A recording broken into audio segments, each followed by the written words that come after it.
Om Jnanatirandhasya Jnananjana Shalakaya Chakshurunmilitam Yena Tasmai Shri Gurave Namaha. Kale Sattva Harang Pungsam. In the beginning of Srimad Bhagavatam, it's mentioned that Kali Yuga takes away all the good qualities of a human being. It's a very difficult time, and it's getting worse. All over the world, the whole world situation is becoming more and more disturbed. In this difficult Kali Yuga, we have to try to practice and preach Krishna consciousness. We find it difficult to practice because our own minds are disturbed, and we have to preach among so many people who are not interested or have completely different ideas or who are very sinful. So the only hope to advance in Krishna consciousness and to preach Krishna consciousness is to always pray for the mercy of the great devotees and the Supreme Lord. Of course, we have to perform our regular activities of hearing and chanting about Krishna. But our advancement depends not on our own efforts so much as the mercy we receive from the great devotees and the Supreme Lord. And if in this difficult Kali Yuga we can not only practice Krishna consciousness but preach it also, that will be very pleasing to Sri Krishna Chaitanya Mahaprabhu. And in fact, unless we preach, we don't really get the taste of Krishna consciousness. We don't get the full nectar. Preaching means trying to communicate Krishna consciousness to others. It doesn't necessarily mean, having huge programs. Of course, that's very big preaching. But preaching means, as Chaitanya Mahaprabhu said, Jare Deko Tare Kaha Krishna Upadesh. We can, among our family members, our neighbors, our friends, we can preach Krishna consciousness. So, to preach Krishna consciousness in this age is not easy, no doubt. Just we see what difficulties Srila Prabhupada undertook to preach Krishna consciousness. You don't have the full edition of the Prabhupada Lilamrita in Tamil yet, but there, in that, some of the difficulties he underwent to start this movement are recorded. Some of the difficulties he underwent to start this movement are recorded. He was preaching in India, no one took him seriously. He wanted to go to the West, no one would help him. He had 2 heart attacks on the boat. And when he arrived, completely unknown, no friends, no money, no contacts, nothing. But with great faith in Krishna and great desire to fulfill the order of his Guru Maharaj, he went on despite what seemed a hopeless position. And eventually the movement grew and grew and grew. And it's going on growing and growing and growing. And not surprisingly, in this difficult age, there are all kinds of difficulties that we face. Srila Prabhupada sometimes used to, quite often he would have to encourage his disciples who were becoming discouraged. In one letter, he gave the example of himself. Despite all difficulties, I went on with faith in the order of Guru and Krishna. He said, even my own god brothers, they never encouraged me, they only discouraged me, but I went on with my service. So now ISKCON is a well-established and big movement, but still it's not that preaching became easy. In some ways, yes. I mean, our movement is much better known and established now than it used to be. And it seems that people in general are becoming more and more interested in Krishna consciousness. But still there are plenty of difficulties there. I was just thinking at Tirupati, at that temple opening, that we have so many temples now that to open a temple it seems like a very ordinary thing. But how many years of sincere service and struggle by so many devotees went into opening that temple. It's not a one-day event, it's the culmination of many years of sincere service. So I remember going to ISKCON Tirupati when it was just very small and hardly anyone was coming. Time to time we find devotees who are coming to Mayapur after, maybe 20 or 25 years. And they're surprised that, so much development. When I first went to Mayapur, there was actually 2 buildings there. There was the temple, which was part of the present temple. It's much smaller than the present temple. And the prasadam hall, where there was some residences also. And along the wall there were huts, and we stayed there. It was mostly an open field. There were no gardens. That long building, that wasn't there. And at night, when there was electricity, the temple room would be lit up amidst all the darkness, and it would look like a spaceship or something. So it requires sustained cooperative effort to develop this movement. And especially if you have to start something new in a new place, it's actually a lot of struggle. If someone comes here, then they'll think, oh, it's a nice house, this, that. But even to get to this stage has been, it's been a lot of struggle. Kinchan Krishna Prabhu came here just alone. And gradually things are building up. And it's still very much in the beginning stages. Later, we pray that by the mercy of Krishna and Srila Prabhupada, things will develop more and more. Gradually things can become, more organized, and so many programs have to be developed. But even though in the beginning stages there's different struggles and difficulties more, but that's very sweet also. We often hear disciples of Srila Prabhupada talk about the early days. It means the early days of ISKCON, even though it was kind of chaotic, but there was a very sweet flavor. Devotees were quite disorganized and quite wild. Mostly they didn't have hardly any money. We used to hear stories like the temple means a rented building that they had in Boston. That's in the northern part of USA. It was in a bad area because they couldn't afford to be in a good area. So the violent people living around, they would break their windows regularly. So they couldn't afford to replace them, and even if they did, they'd just break them again. So they were living with no windows in the winter. In Tamil Nadu, you have no idea what this word winter means. Were you there in Canada in the winter? No, but it was like, I could see the windows open. It's yes. Which season was it? Which month? It was in August. In August? And that's the summer? Yeah, it's in the early morning of the windows open. It's very cold. Yeah. You can't imagine. It's not, you just can't imagine if you haven't been in that situation how cold it can get. So the devotees would wake up in the morning and they'd find there's all snow up against their sleeping bags. You don't know what is snow. Maybe you saw on the TV or something. So who would want to live in a situation like that? Even I remember in the Berry Place Temple in central London when I joined, there were maybe, 40, 50, 60 brahmacharis. The number fluctuated day by day because devotees were coming and going on traveling sankirtan and this and that. Very small building. There was one toilet and one shower for all the brahmacharis. And so we all had to go to Mangalarti, so he didn't have much time in the shower. So anyone spent more than 20 seconds in the shower, they were physically pulled out. So it was completely illegal that so many people could live in that building. Actually, no one was supposed to live. It was only meant to be an office building. And the police didn't like us. They used to arrest us every time they saw us. So it was difficult in so many ways. But devotees who stayed in that temple, they all remember, it was so nice. Taking the difficulty because we just want to serve Krishna. That makes a very sweet atmosphere. Tolerating all physical difficulties because we want to taste the bliss of serving Krishna and preaching Krishna consciousness. Practically, the more we make arrangements for our physical comfort, the further we go away from Krishna consciousness. Write that in English.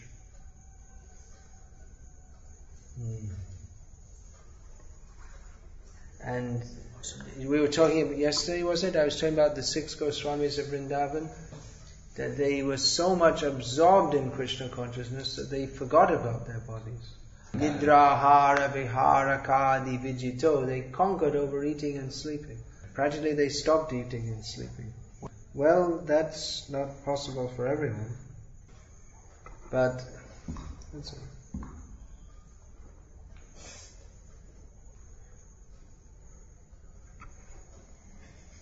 But the idea again in Berry Place, I remember our town president would say, that's all right. He would say, eat less, sleep less, distribute books more. So it wasn't easy going out into the streets of London with so many very passionate atmosphere. You can't imagine. People rushing, and just intent on sense gratification. So it's a long way different from the idyllic scene of a guru living in the forest, and the brahmachari comes very submissively, bows down to him. Then in London you go on the street and someone says, "Hey, get out of my way," and pushes you out of the way. In America I used to hear book distributors, regularly people would punch them in the face, and they'd just get up and go on distributing books. Some people seeing that, they became very convinced that, well, these people are serious. So that spirit that we just have to do whatever is required to push on this movement, that will make us happy actually. We can't, as long as we're thinking in terms of physical comfort and avoiding service, then how can we be happy? Of course, one thing is we should be a little careful, because often we've seen devotees, they push their bodies so severely, they don't properly eat or sleep, and then later they get sick, so they can't perform service very well. We're finding many devotees, many Prabhupada disciples are quite sick, probably because, we pushed ourselves so much in the youth that now the body is reacting. So we should push ourselves to preach, serve Krishna in various ways. But we can remember also Lord Krishna's words in Bhagavad Gita. Yukta ahara viharasya yukta cheshtasya karamasu yukta svapnavabodhasya yogo bhavati dukkhaha. You know this? Am I to get the translation? So if we just push and push and push the body, well, that's glorious. But if we're a little balanced, then we may maintain the health for a longer time, so we can serve Krishna better for a longer time. Not that we become, just absolutely concerned with health as if it's our only consideration. But some measures, just like, not eating too much, not eating too little, regulation is very helpful. That means sleeping at the same time, rising at the same time, eating at the same time. Prabhupada was very regulated. Though he was traveling all over the world, he kept strictly to a schedule for his eating times. Not just eating, but he had a regular schedule. He would have an early morning walk, and he'd come and greet the deities. Breakfast and lunch was more or less the same every day. What he had for his eating times. Not just eating, but he had a regular schedule. He would have an early morning walk, and he'd come and greet the deities. Breakfast and lunch was more or less the same every day. What he had. For preaching, he could be flexible. He can adjust the schedule. But generally, he was quite fixed with his schedule. He used to take massage actually for, about 1.5 hours in the morning, and 1.5, 2 hours, and then half an hour, 1 hour at night. So he was looking after the health, but at the same time he was traveling all over the world preaching Krishna consciousness, which in itself is a great physical strength. So we should take the effort to preach, and at the same time, as far as possible, try to maintain physical health to do so. So, I was saying that in the beginning it's a bit of a struggle. There will always be difficulties, as long as we're in this material world. But better to accept the difficulties required for preaching Krishna consciousness than accept the difficulties required to go to hell. Prabhupada said, actually it's very difficult to go to hell. Meat eating, gambling, illicit sex, intoxication, it all requires money. You have to work so hard to get money so you can go to hell. But to be Krishna conscious, you can just, sit down and chant Hare Krishna. It's not such a big effort. So, practicing Krishna consciousness, then what does Lord Krishna say? Bhuktaram yagyatapasam sarva loka maheshwaram suhridam sarva bhutanam gyatma ma'am shantim ripchati. So one attains peace by recognizing Krishna. So sometimes people think, well, if you attain peace, that means you have no more problems. This material world means there are so many ups and downs and difficulties. And to preach Krishna consciousness means to go against the materialistic tide of the whole human society. But a devotee amidst all these difficulties feels peaceful. Means there may be so many difficulties, but he feels peaceful because he knows I'm protected by Krishna. So there will be difficulty. But that difficulty for a devotee is the means by which he can surrender to Krishna. Actually, if there's no difficulty, then how can you surrender to Krishna? It remains theoretical. But when there are many difficulties, then we have to take shelter of Krishna. As Kunti Devi prayed, Vipada Santo Ta Shashvat Tatra Tatra Jagat Guru Bhavatad Darshano Yatsyat Apunal Bhavadarshanam. So see what you can do to serve Krishna. Help to develop the activities of this center. Some of you have joined here as brahmacharis. It's a very fortunate opportunity to give your life fully in the service of Krishna. So take that opportunity very seriously. Always follow the sadhana very nicely. Cooperate with your temple authorities. Many services to do, so you all have to cooperate nicely. Make sure you take time to read Prabhupada's books. That's also very important. And those who are coming regularly, keep on coming. That this center is set up so that you can come and do some service and join in the hearing and chanting. So keep on coming and keep on performing services. Try to bring more and more people. Try to introduce them to Krishna consciousness. And in this way, we can become closer and closer and closer and closer to Krishna. We know there are some people who they have a home, but they hardly spend any time because they're always at the office. So, better that if you have a home, you can spend most of your time serving Krishna. Come to the temple. They call it workaholic. People who they're addicted to working, just like an alcoholic. I think in Vellore it's in the big cities you'll find people like this. In Bangalore they'll think this is something very good, that you work and work and work and work and work and work and work and work and work and work. They say work like an ass. The ass won't work as hard as these people. So instead of being a workaholic, you can be a Krishnaholic, addicted to Krishna. The alcoholic, he can't go a long time without, I have to drink something. So, devotee, he doesn't like to go on and on and on without hearing and chanting about Krishna. Living among so many different people, people are talking so many things, this, that. People talk about someone's marriage and some politics and some sports and someone's exam and so many things.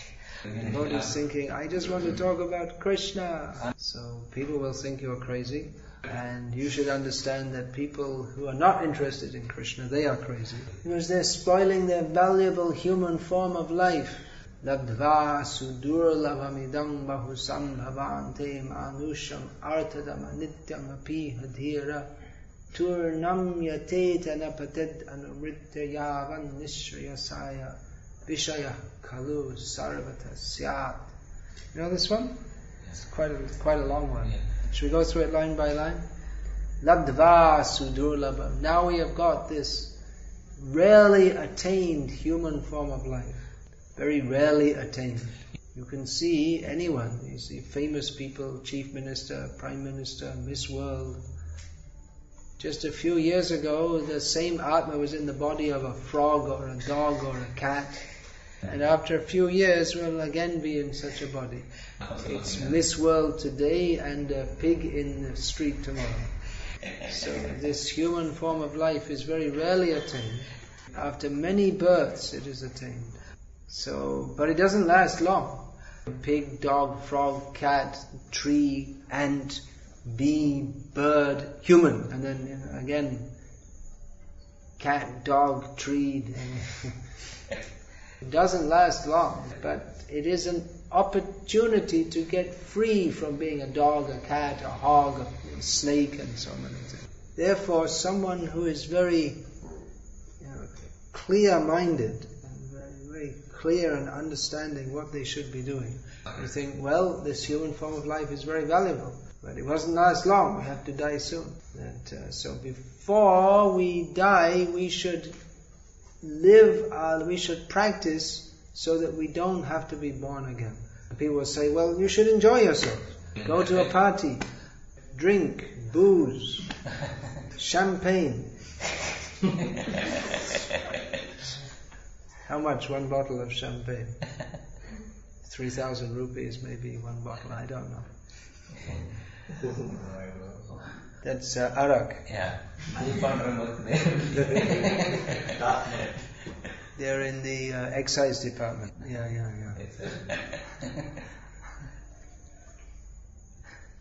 In Andhra the government was selling, and then they banned it for some time. Then again the government sold it. One government is banned. The Andhra government banned all alcohol for about 1.5 years or something. But then they lost so much money, so they brought it back. They're the main sellers. Yeah, and Tamil Nadu also, Kerala also. They make it this in Bengali they call that pochai. It means rotten, because it becomes rotten, and then they make the rice rotten, and then then you can make alcohol from rice alcohol. So it's rotten, and you drink it and you become rotten also, rotten brain. So people say, enjoy. Buy an American shirt, 3,000 rupees, made in China. But wait a minute, you already, a sober person, dhira, he considers, but I already enjoy. When I was a camel, I was so much attracted to the beautiful teeth and the beautiful ears and nose of Miss Camel. When I was a pig, I was admiring the exquisite beauty of the she-pig on the other side of the street. When I was a cockroach, I was always thinking I was fully in love with the cockroach from the other side of the stool pit. When there was some fresh stool passed, I would run out to eat it, and she would run out, and we would look at each other with great love. We were having a love affair. And one day someone came and sprayed, and we were both killed. So we've already enjoyed. I had so many romantic affairs. When I was looking at the other cockroach, someone was playing the violin in the background. In the movies, the man sees the woman, and all of a sudden from nowhere there's the sound of the violin. It's all fantasy. We have these fantasies of love affairs. Practically speaking, you see, young boy and young girl get married, there's no violins. So you have to go to work and work hard and bring in money, that's all. Forget the violins, get to work. So we should consider this. What is this? This happiness in the material world is called that we heard of it. Prahlad Maharaj says, what's that called? That we heard. It's advertised. It's advertised as happiness, but it's only said to be happiness. It's advertised as happiness, but it's not actual happiness. Real happiness is with Krishna. And that we can experience by serving Krishna. Where is the happiness in living in a place where you wake up in the morning with snow against your sleeping bag? And these are all young men and women from well-to-do families, mostly. but they voluntarily accept difficulty for the sake of serving Krishna. Shruti Sukh, that's the term. It's heard of as happiness, but it's not actual happiness. So, devotees, they're not making arrangements for their comfort, they're making arrangements for Krishna's comfort. They're very, very concerned that Krishna be served properly. For devotees, Krishna is not just a theory. Krishna is their very life, more dear than their life. Nat Prananatha, with this Radharani phrase, the Lord of my life. And when Krishna left Vrindavan, the devotees, they felt like they were like dead. That they thought, well, they couldn't see any purpose in being alive anymore. So people may say, well, devotees are mad. They give up all sense gratification. So if we can become mad for Krishna, that is the perfection of life. Premon mad, that's called the madness of love. Ghoshanta viti saravato rajapure. The 6 Goswamis were running here and there. Hey Radhe Rajade Vikacha Lalite. Hey Nandasuna Kataha. Where are you, Lalita, Radha, Krishna? Where are you? Where are you? Running here and there like madmen. So, our aim is to become mad. Mad in love of Krishna. And if we're not trying to become mad in love of Krishna, then we're mad after sense gratification. So let us be searching after Krishna. The 6 Goswamis, they were searching. Hey Radhe Rajadevi Kechalalite. Hey Nandasuna Kutaha. Where are you? Where are you? Where are you? Always searching. Where is Krishna? Of course, they're fully in Krishna consciousness, but Chaitanya Mahaprabhu, his method of teaching Krishna consciousness was viraha bhav, that we feel separation from Krishna.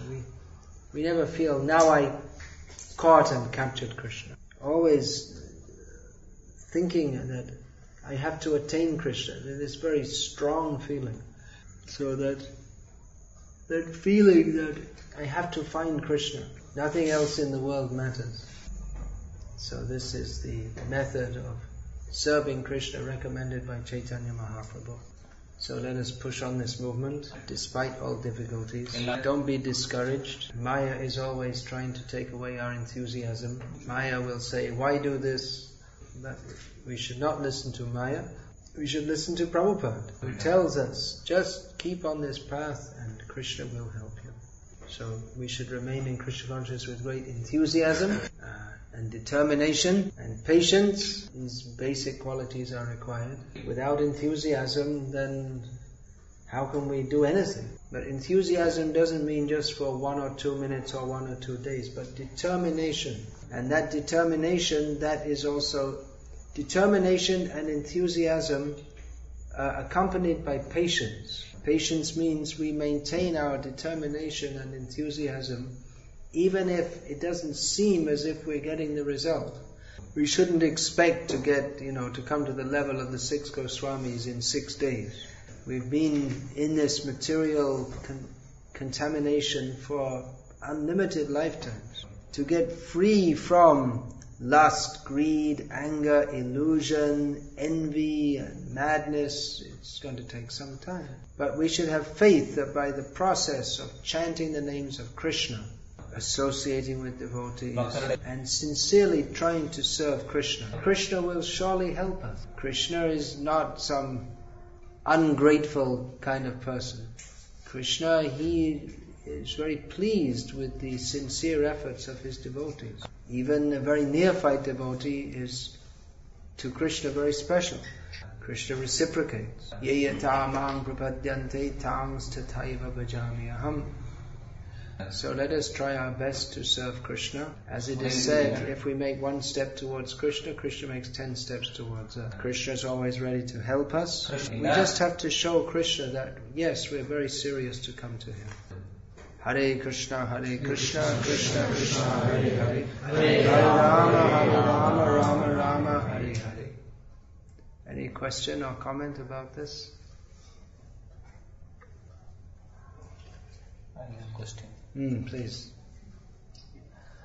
Like when we are working for the arts of our spiritual master, when we are doing our service in ISKCON, where we are sincere, we are, as you said, when we are taking more efforts for Krishna, we are able to feel the happiness of Krishna conscious. But especially when you go for Mayapur tour, or for attending some so-called meetings of ISKCON, whatever may be, there in festival seasons, and some festival mood is there, but there is no chance for ourselves to fully exhibit our service attitude. So sometimes we get bored, of course, there. And Maya also attacks, of course, especially in Maya. Just we are roaming here and there.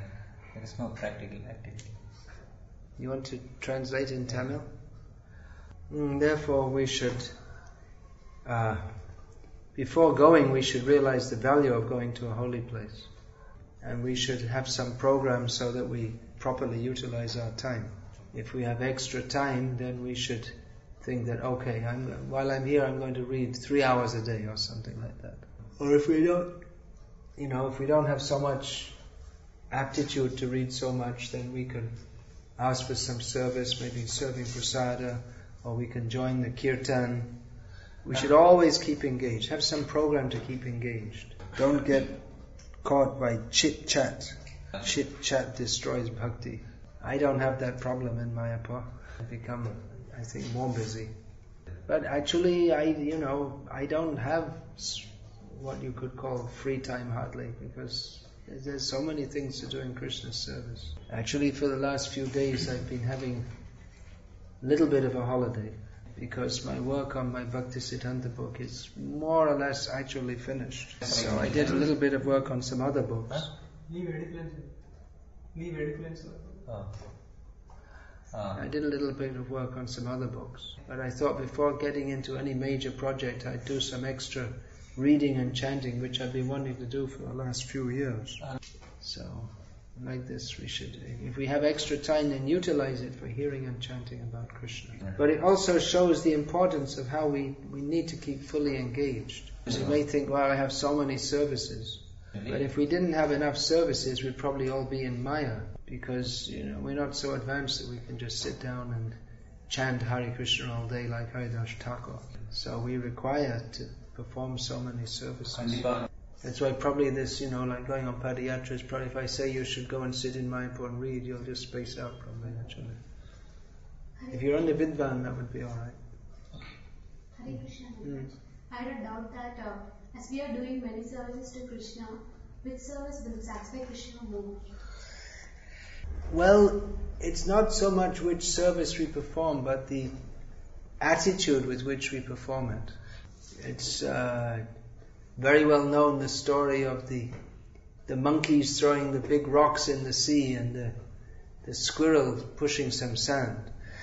So whatever service we do, if it's done with the attitude that I want to please Krishna, then Krishna is very satisfied. Now the essential sadhana for Kali Yuga is chanting the names of Krishna.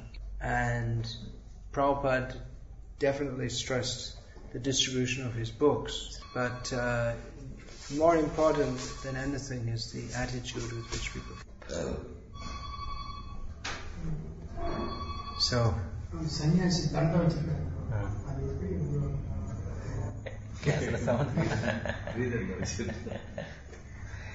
he says that the sannyasis have Dridanda. What's the meaning of that? It means Kaimana Vakya. Body, mind and words dedicated in Krishna's service. So in this way, you see, even if you're not officially a sannyasi, if you engage all these things in Krishna's service, that's as good as being a sannyasi. So every devotee, whether they're officially a sannyasi or not, should engage their body, mind and words in Krishna's service.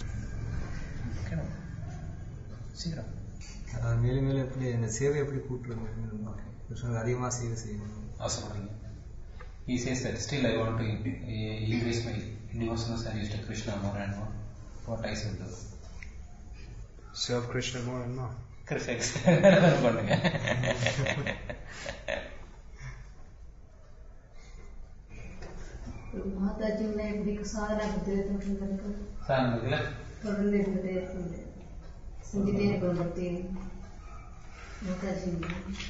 இன்னும் service தொடர்ந்து பண்ணிட்டே இருக்கணும். முடிஞ்ச பத்திரமா இருந்தாலும் கேட்கு. என்ன பக்தி பண்ணிட்டே இருக்கணும். என்ன சர்வீஸ் பண்ணிட்டு. So mother is to keep themselves fully engaged. What kind of services they can do continuously? Yeah, well, there are some services which ladies tend to do more. Cooking, making garlands. You can also go for book distribution. Looking after your husband and family is also important.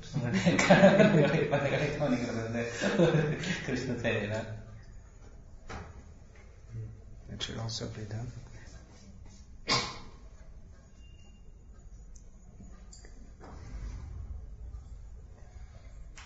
So everyone's serving Krishna very nicely, so please go on.